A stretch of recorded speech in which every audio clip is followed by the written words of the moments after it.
ప్రేక్షకులకు నమస్కారం. అమావాస్య రోజు ఏ పనులు చేస్తే దరిద్రం కలుగుతుంది? హిందూ పురాణాల ప్రకారం ఆకాశంలో చంద్రుడు కనిపించని రోజుని అమావాస్య అని చాలామంది నమ్ముతారు.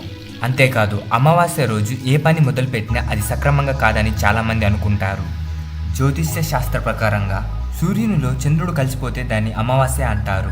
సాధారణంగా కొంతమంది అమావాస్య రోజు శనిదేవుని కూడా పూజిస్తారు. పేదలకు అన్నదానం, వస్త్రదానం చేయడం వల్ల పూర్వం చేసిన పాపాలు తొలగిపోతాయని చాలామంది నమ్ముతుంటారు. పితృదేవతలు మన శ్రేయస్సుని కోరుకుంటారు కాబట్టి అమావాస్య రోజున వారికి పిండ ప్రధాన పూజలు చేయడం చాలా శ్రేయస్సును కలిగిస్తుంది. జీవితంలో సుఖ సంతోషాలని ప్రసాదిస్తుంది. ఇంట్లో పూజ గదిని శుభ్రం చేసి పితృదేవతలకు భోజనాన్ని నైవేద్యంగా సమర్పించాలి. ఆ అన్నాన్ని కాకులకు పెట్టాలి.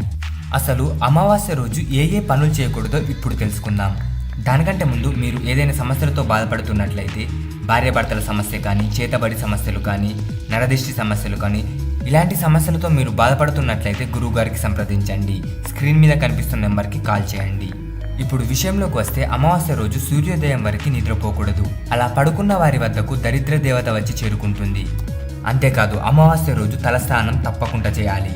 తలంటు స్నానం కాదు, కేవలం తలస్నానం మాత్రమే. తలకు నూనె అస్సలు పెట్టకూడదు. అలాగే అమావాస్య రోజు కొత్త బట్టలు వేసుకోకూడదు. అలాగే అమావాస్య రోజు బట్టలకు పసుపు పెట్టకూడదని పెద్దలు చెప్తూ ఉంటారు. అలాగే అమావాస్య రోజు రాత్రి భోజనం చేయడం కూడా దరిద్రానికి సంకేతమే. మధ్యాహ్నం భోజనం తర్వాత రాత్రి కేవలం పలహారం మాత్రమే తినాలి. అలాగే అమావాస్య రోజు మధ్యాహ్నం నిద్రపోవడం కూడా దరిద్రానికి సంకేతమే. అలాగే అమావాస్య రోజు హెయిర్ కట్ చేసుకోవడం, గడ్డం తీసుకోవడం కూడా దరిద్రానికి సంకేతమే.